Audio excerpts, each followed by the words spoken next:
Góðan dag og gleðilegt sumar og til hamingju með þjóðleikhúsið okkar sem fagnar 70 ára afmæli þessar mundir en það var vígt á sumardaginn 1. 20. apríl árið 1950. Ég heiti Melkorka Tekla Ólafsdóttir og leiklistaráðunautur hérna í Þjóðleikhúsinu og í tilefni af þessum tímamótum þá fáum við til okkar góða gesti hingað í Stúdíó Kristall sem eiga það sameiginlegt að hafa verið þjóðleikhússtjórar og það Stefán Baldursson og svo kemur Tinna Gunnlaugsdóttir hingað til okkar á eftir. En þau náttúrulega tengjast líka þjóðleikhúsinu með öðrum hætti, Stefán sem leikstjóri og Tinna sem leikkona.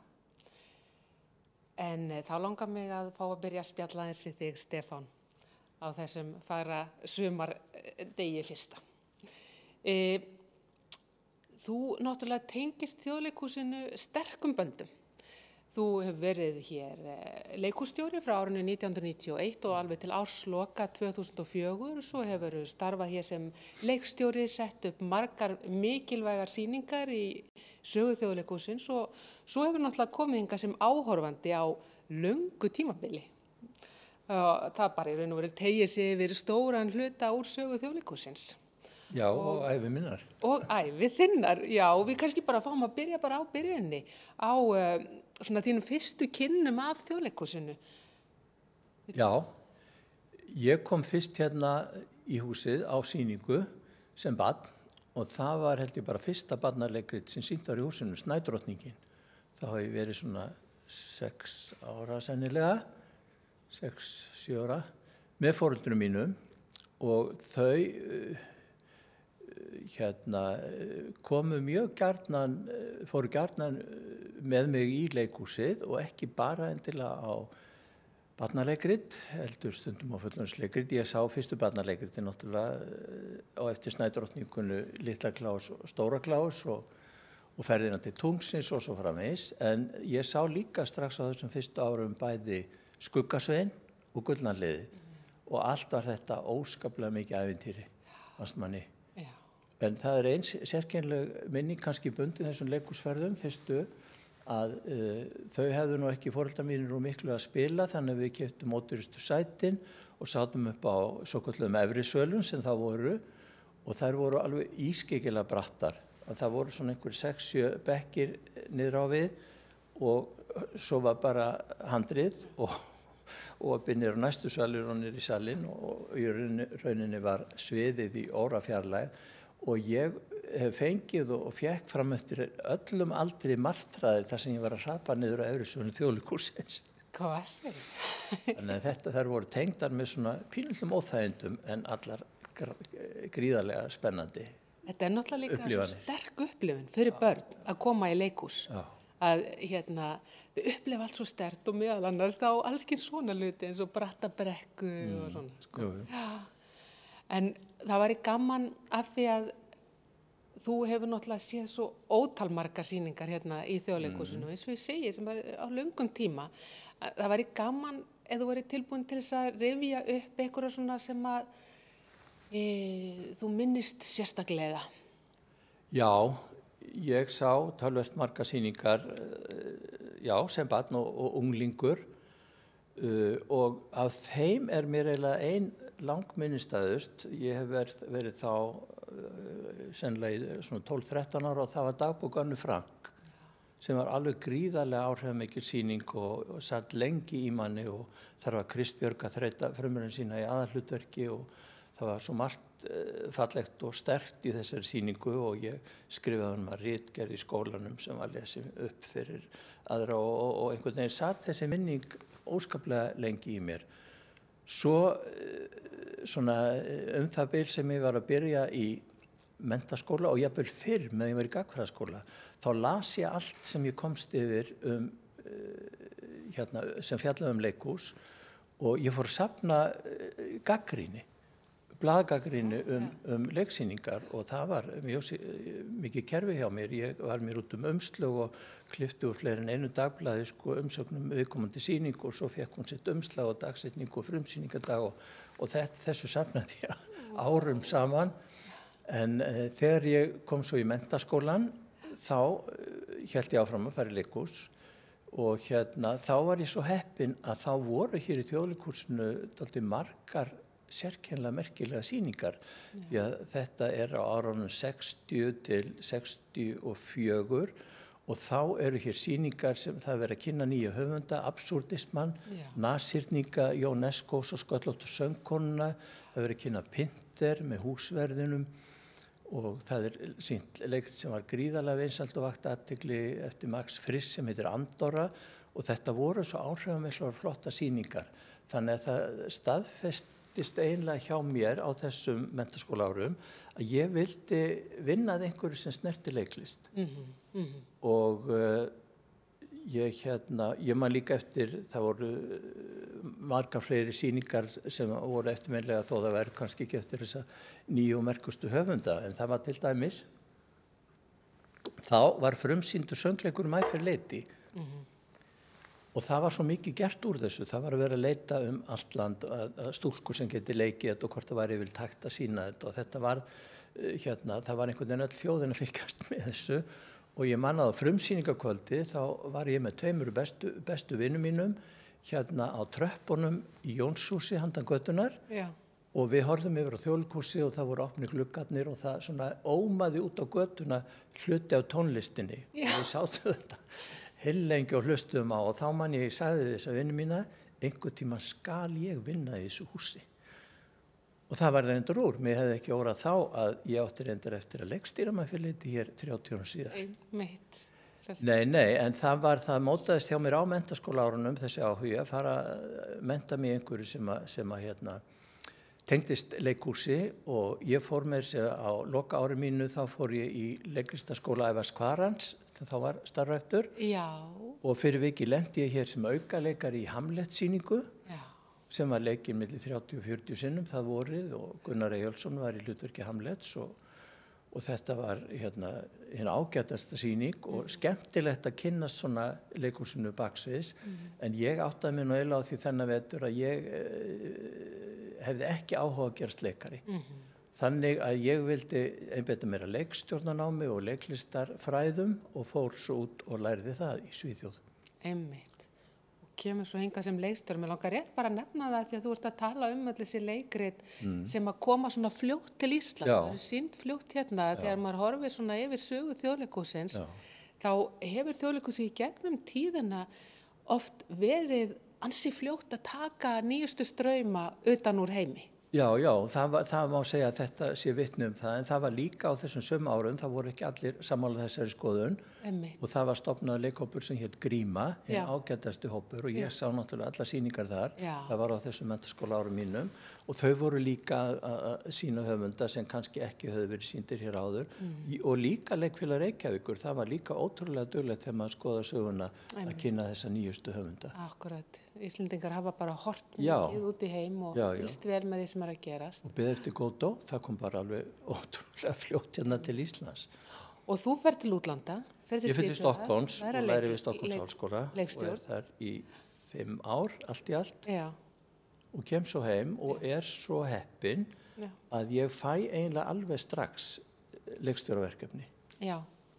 Fyrst sett ég upp ég setti nú sýningu sem margir muna eftir sem eru komin til ára sinna sem hét Bobbleikurinn Óli og við uppbyggum til sjálf, það tók okkur hálft ár og var dálítið söguleg sýning, en ágætasta skemmtun og ég var líka að leikstýra fólki sem var að bíða eftir því að þá væri stofnaður formlegur leiklistaskóli á vegum ríkisins sem hét Sandkassin, leikritið sem ég sett upp með þeim, en svo fekk ég tilboð uppsetningu hjá Leikfélagi Reykjavíkur sem var mín fyrsta svona atvinnu uppsetning, það var leikrit eftir Nínu Björk Árnadóttur sem heitir Fótatak og svo sett ég upp fleiri sýningar þar og svo var ég komin í Þjóðleikhúsið því að við byrjuðum að æfa leikrit á vegum Grímu sem hét Elliheimilið og var sænskt og mjög skemmtilegt ádeiluleikrit en alveg bráðfyndið líka og þetta var alltaf stór hópur, ég held að við verið svona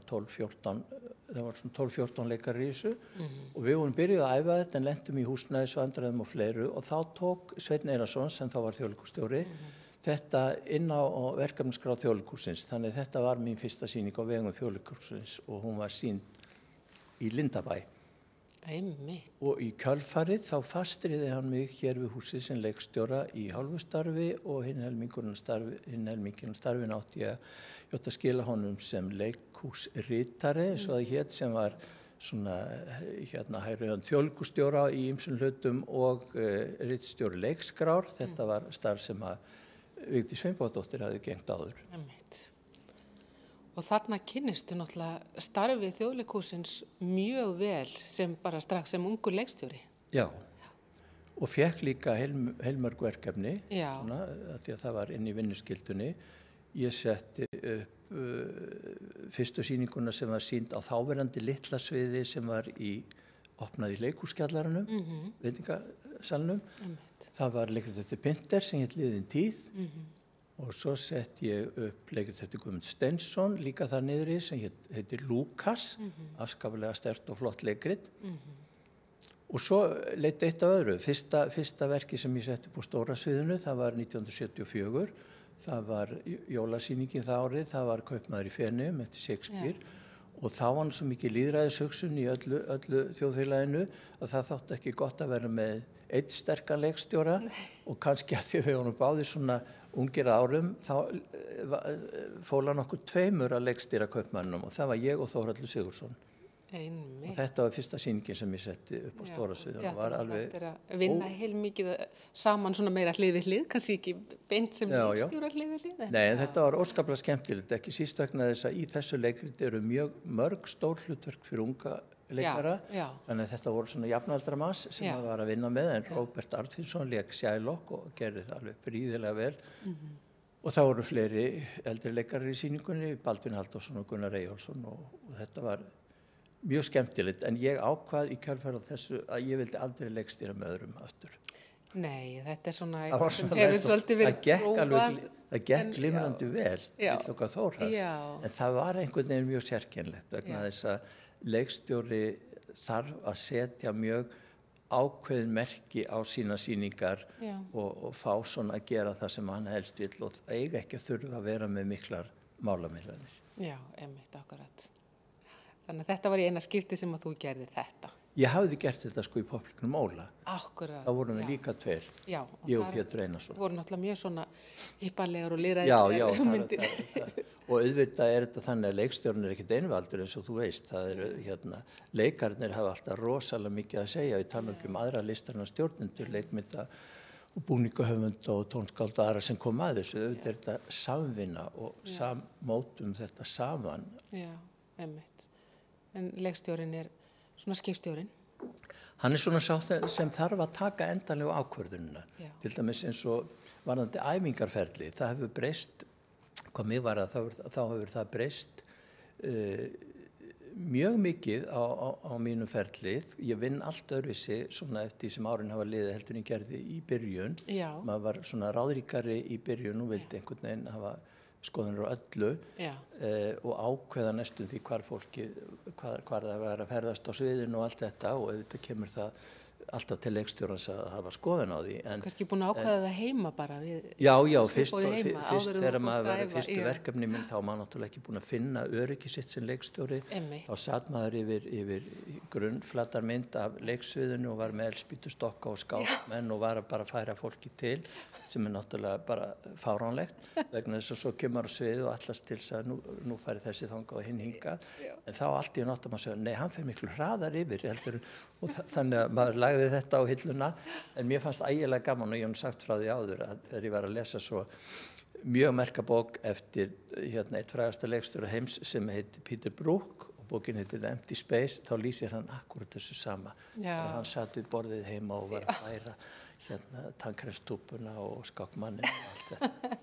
Nei, en svo unnið í dag og það er ekki bara við mig, það er almennt unnið þannig í leikhúsum að þá er þetta samvinna leikstjórans og leikarana og leikararnir komi með alls konar tilboð, maður hendir þeim út í kringumstæður sem að þeir eiga að leysa og svo velur maður og smá saman verður til eitthvað sem að manni finnst og maður er kannski svo eini sem hefur yfirsýnina yfir að raða öllu saman.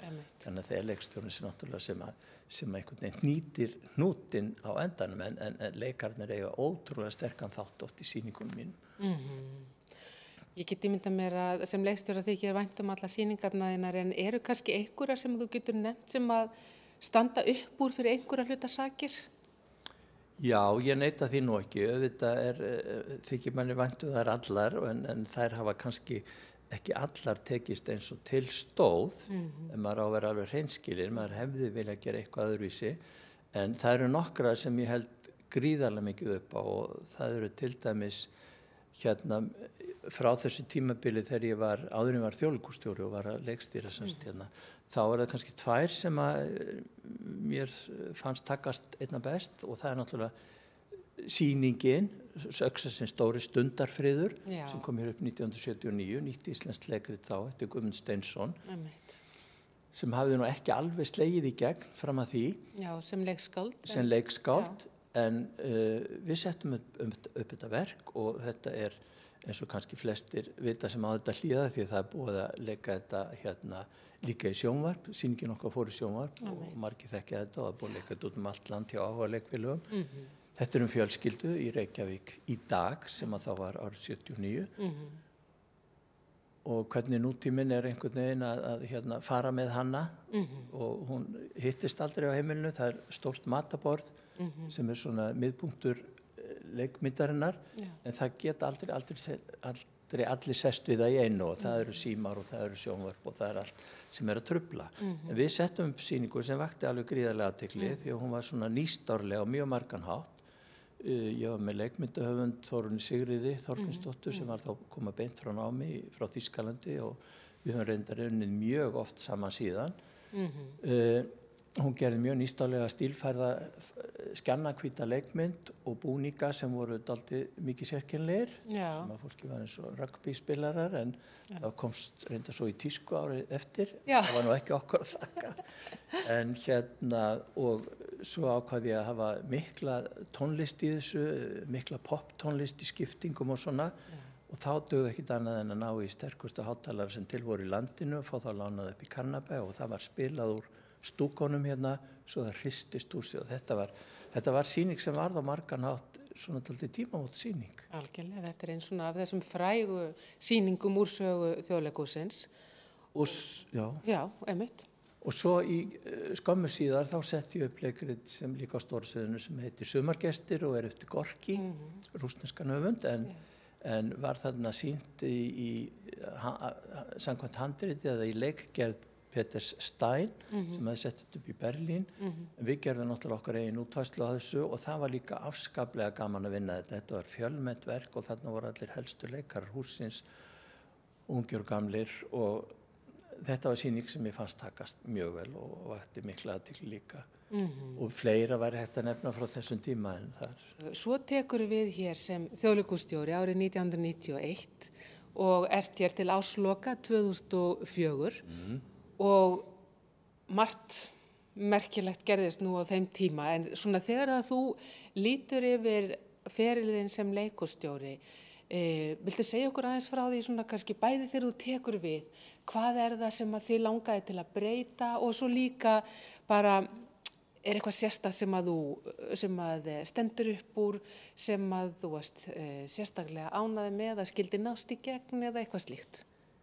Jú, það náttúrulega margt sem að breyttist á þessum langa tíma sem að var í rauninni lengri en ég hefði ætlað mér því að þá var þjóðleikhússtjóri ráðinn til 4 ára og ég var endurráðinn annað tímabil þannig þegar ég var að verða búið með mín 8 ár og var svona eiginlega komið annan fótinn út fyrir þröskuldinn og var að fara að hætta og skipuleggja nýtt líf utan leikhússins. Þá breytt þjóðleikhúslögunum og það eru lengd ráðningartímabilin upp í 5 ár og það afnuminn þessi kvóti, þessi tímakvóti. Þannig að þjóðleikhússtjóri getur sótt áfram endalaust en það þarf alltaf að auglýsa starfið á 5 ára fresti. Nema hvað að þá gerst það að það kemur til mín hópur fulltrúar starfsfólksins með undirskriftaskjal þar sem yfir 90% starfsmanna hvetja mig til að skora á mig að sækja 3. tímabilið. Og mér þótti afskaplega vænt þetta þannig að ég fór að hugsa mig og það enda á því að ég tók 3. tímabilið, eða sótti og fekk 3. tímabilið. En þú varst að spyrja upphafið þegar ég kom hér fyrst og jú, ég meðal annars sótti nú líka til þess mér fannst að þyrfti að breyta ýmsu hérna í Þjóðleikhúsinu. Mér fannst að einhvern veginn hafa verið svona, ég vil alls ekki kalla það stöðnun, en ákveðin lægð yfir húsinu. Mér fannst mikilvægt að vekja efla áhuga ungs fólks á því sem hér var verið að gera og fá fleira ungt fólk í leikhúsið og meðal annars þess vegna þá var eitt af því fyrsta sem ég gerði að ég réði 6 kornungaleikara fram að því í þessum stóra leikarahóp fastaránu sem hér var fyrir, þá var yngsti leikarinn 35 ára og þannig að ég réði þessa ungu leikara og setti þá mjög meðvitað í stór og kröfuhörð hlutverk strax á fyrsta leikári þannig að þau urðu hluti af ásýnd leikhússins strax og þetta náttúrulega fólk sem og svo bætti ég við næstu árin, kannski 1-2 ári í þennan hóp og þetta það fólk sem burðarás íslensku leiklistarinnar í dag og þarna eru nöfn náttúrulega á þess að fara eitthvað að gera upp á milli fólks, þarna eru nöfn eins og Baltasar, Ingvar, Edda Heiðrún var í þessum hópi, Ólafía Hrönn, Hilmi Snær, Steinunn Ólína og það fólk sem virkilega, eins og ég segi, í framlínunni í dag. Svo langaði mig líka að fá fleiri, það var leikið hér á stóra sviðinu og það var nýbúið að opna lítið svið hérna handan götunnar.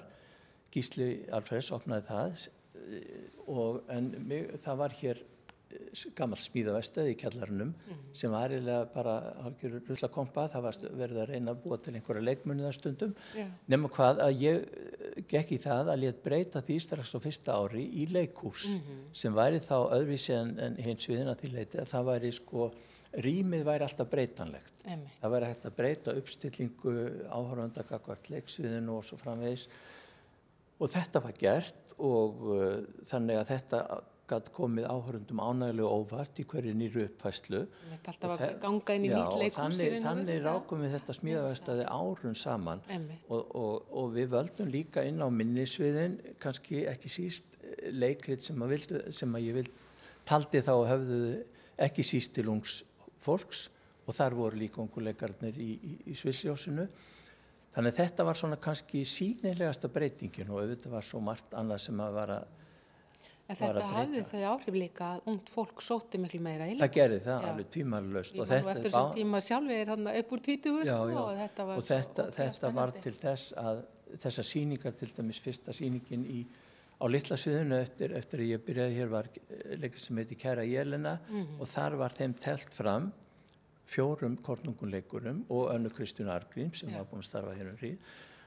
Og það enn verið að tala hvað þetta hafi verið sterk upplifun fyrir leikhúsgesti og hún náði hátt í 200 sýningum, var sýnd í nokkur leikár og ég held að það hefði ekki bara verið gæði verksins og jafnvel sýningarinnar. Það var svo mikið nýnæmi að koma í Þjóðleikhúsið og sjá leikrit þar sem að þú hafðir aldrei séð 4 aðalleikarana áður og þau voru alveg kornung.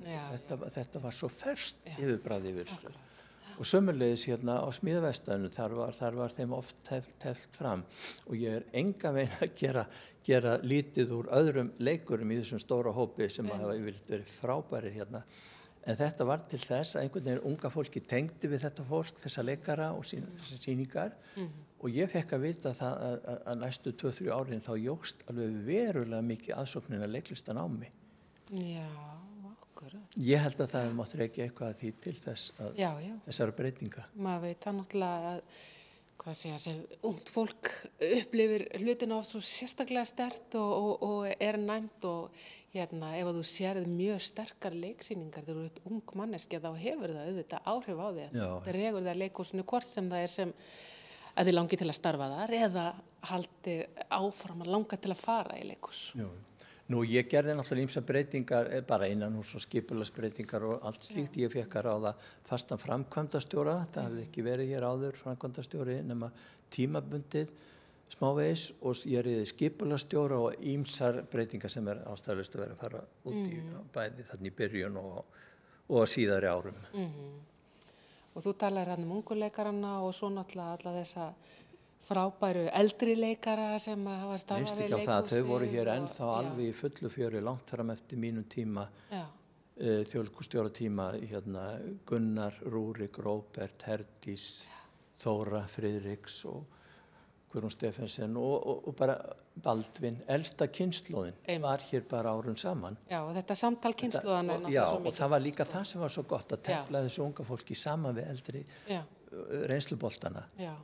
Og mér finnst að svona stórt leikhús eins og Þjóðleikhúsið sem er með þá kröfu að sýna mjög fjölbreytt verkefnaval, að það á að hafa leik að staðaldri þó að sé kiptin lausránu leikurum á til, þá að vera með það sterkan leikhóp á öllum aldurskeiðum að hver og einn geti leikið bæði burðarhlutverk og svo lítið hlutverk þegar svo ber undir. Og haft bara gaman af, búið til gimstein úr einhverju kannski smá aukahlutverki. Það er eitt sem að ég reyndi að breyta og leggja mig fram við, og það var að endurni ekki bara þannig upphafi með því að ráðin nokkra nýja leikara og reynda nýja leikstjóra, að það sé sífellt þessi meðvitund að hleypa að nýju fólki, jafnframt því sem hefur verið að bjóða upp á það sem best verður gert með þeim sem fyrir eru. Að til dæmis á mínu ferli þá réði ég, þá störfuðu hér, þá reyndi ég á hverju ári að taka inn að minnsta kosti einn nýjan leikstjóra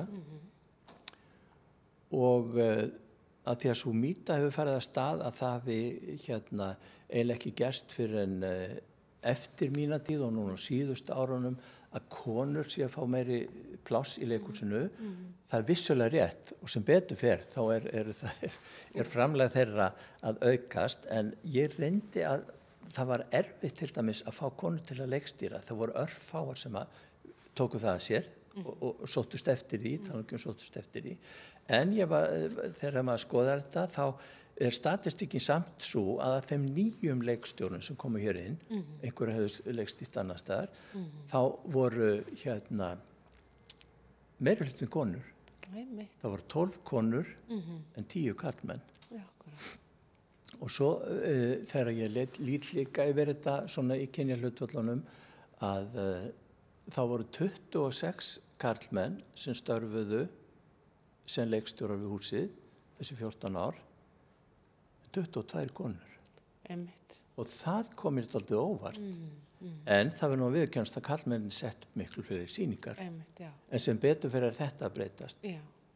Og svo var annað sem ég var svona í miðjum klíðum með áðan, að því að þú varst að spyrja svona sýningar sem stæðu upp úr. Við einhvern veginn stoppuðum þar sem að ég byrjaði sem leikhússtjóri, en það voru sjálfsögðu mjög margar sýningar sem að komu eftir það sem að urðu svona líka alltaf tímamóta sýningar eða merkilegar á ýmsalönd. Það til dæmis stóra sýningarnas Kjartans á sjálfstæðu fólki, tökja kvöldasýningin og það við fórum til dæmis, eitt af því sem ég tók upp í minni tíð var að taka upp endurvekja þann sið að senda leiksýningar á leiklistarhátíðir erlendis. Það hefði ekki verið gert aldrei lengi.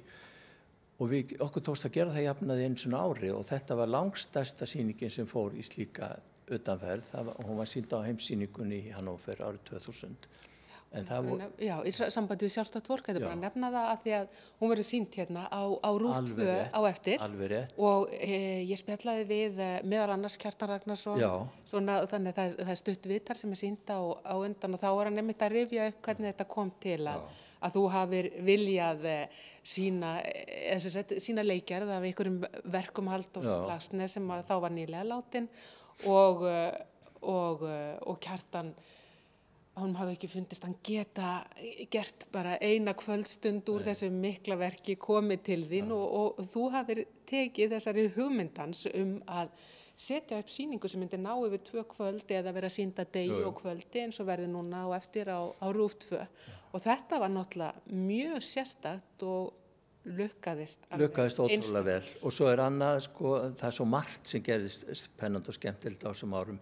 Mér tókst að krækjast í alveg frábæran leikstjóra utan úr Evrópu frá Litauen sem heitir Rimas Tuminas og fékk hann til að setja hér upp þó nokkuð margar sýningar, hann setti alls upp 5 verkefni og þessar sýningar hans held ég hafi haft alveg ótrúlega áhrif á íslenskt leikhús og leikhúsfólk, ekki bara áhorfendur.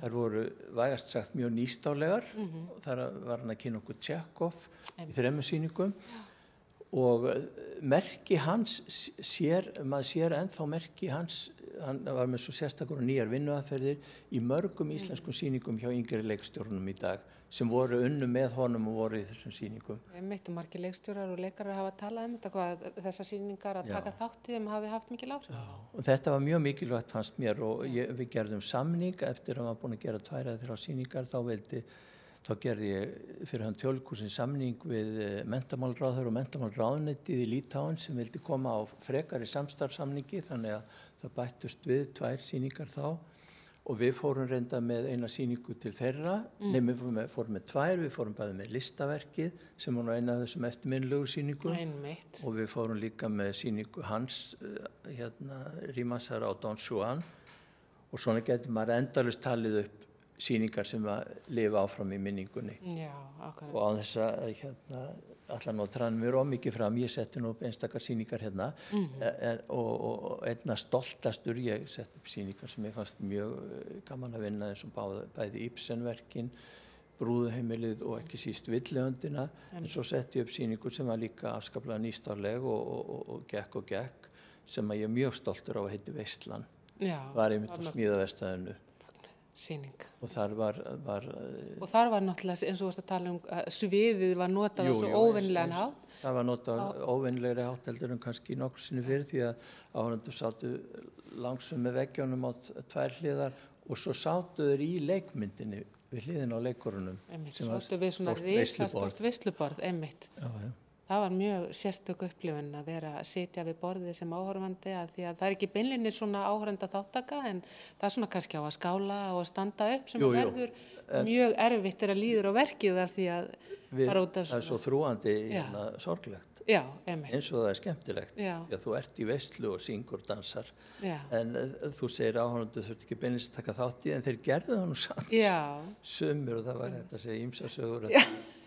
Því að fólk að koma aðalsögu pappinn í leikritun á 60 afmæli í leikritun og þessi veisla er afmælisveislan og fólk ég var vitni að því að fólk sem var að koma það fór að ræða við leikarinn og segja já maður minn á líka afmæli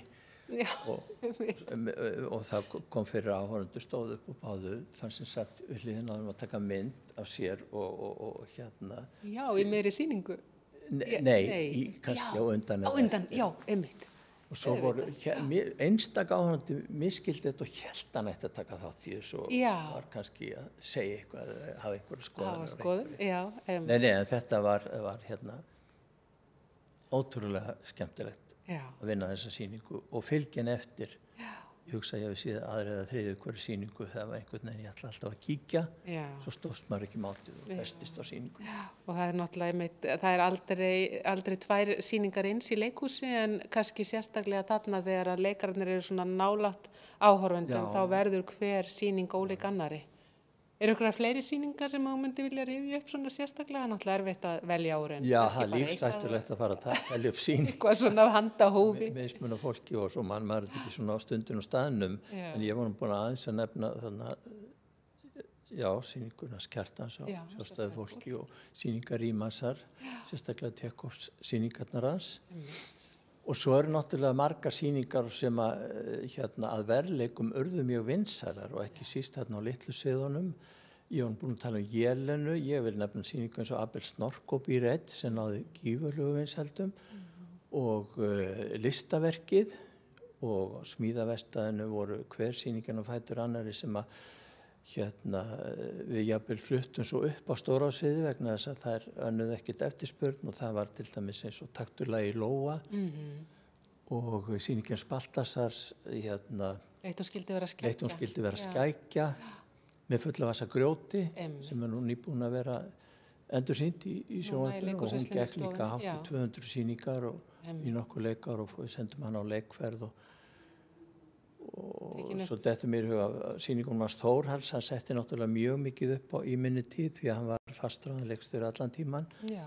Þrekk og tár og gauragangur sem var alveg gríðarlega vinsæl sýning og tók fyrir, það var svona þörf unglingasýning en var öllum ánægjuefni samt. Einmitt. Og með þessi framhald sem hét meiri gauragangur. Akkurat. Og svona getur maður endalaust haldið áfram og ég heldur við ættum ekkert að vera hætt okkur út á þennan vígvöll. Nei, við vitum bara að það er fullt af sýningum sem við höfum ekki náð að nefna. Já, sem að við höfum því miður kannski sem okkur hefur sést yfir. En mér langaði svona kannski að fara yfir í svona svolítið stóra spurningu en þó er ég ekki að biðja endilega langt svar. Geturðu sagt okkur svona í örfáum orðum fyrir hvað Þjóðleikhúsið stendur í þínum huga? Já, Þjóðleikhúsið er náttúrulega flaggskip leiklistar okkar, finnst mér, og eigi að vera. Það er ríkisstyrt og ríkisstyrkurinn á að vera til þess að hér sé hægt að stunda og iðka leiklist eins og best verður gert. Þannig að allar kringumstæður og aðbúnaður og annað sé þannig. Og Þjóðleikhúsið á náttúrulega að vera sífellt ögrandi í sínu verkefnavali, þá að kynna okkur leikbókmenntir, bæði eldri bókmenntir og nýsköpun, þá náttúrulega vera mjög upptekið af nýsköpun, finnst mér, á þess að gefa eitthvað frætt í hefðirnar. Þannig að það eru endalaust hægt að telja upp svona göfu og falleg markmið Þjóðleikhússins. En það sem skiptir máli bæði hér og eins og reyndar í öðrum leikhúsum, og það er alveg ótrúlega stórt aðalatriði og gleymstundum, þegar við verðum að tala hvað Þjóðleikhúsið er að gera. Það sem skiptir máli er augnablikið þegar áhorfandi mætir leikhúsið og það er sýningin sem hann sér. Það er að hún sé gerð á þann hátt eins og leikhúsið best getur staðið að henni og áhrifaríkast. Í hvert einasta skipti. Það endar allt í þessum punkti. Svo einfalt er þetta. Já, en einfalt er það ekki því að það er rosalega flókin prósess að baki þegar þetta moment verður til. Já. Nei, leikhúsið það er hægt að nota svo margs konar og ég hef notað alls konar líkingi við það en það er náttúrulega einhvers konar mannræktar stöð sem á að fræða okkur og upplýsa þá að ögra okkur og það á að drepa niður vanahugsun og fordóma og það á að vera skemmtilegt. Og auðvitað er það teginlegt hugtak en áhorfandanum á að finnast gaman að fara í leikhús.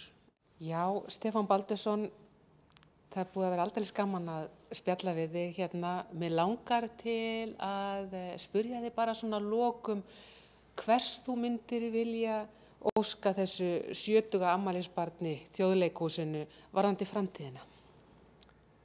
Já, það er nú náttúrulega, ég óska margt, en í stuttu máli ég óska leikhúsinu náttúrulega alls góðs og það verði áfram í stöðugri endurnýjun án þess að snúa baki við hefðum og að það haldi áfram að gleðja okkur og skemmt okkur og ögra okkur og fræða okkur og það haldi áfram að vera eftirsóknarvert að koma hingað því að Þjóðleikhúsið er nokkurs konar alþjóðleikhús, hingað kemur öll íslenska þjóðin. Til hamingju með afmæli. Til hamingju með sömuleiðis og bara til hamingju allir landsmenn með 70 ára afmæli Þjóðleikhússins.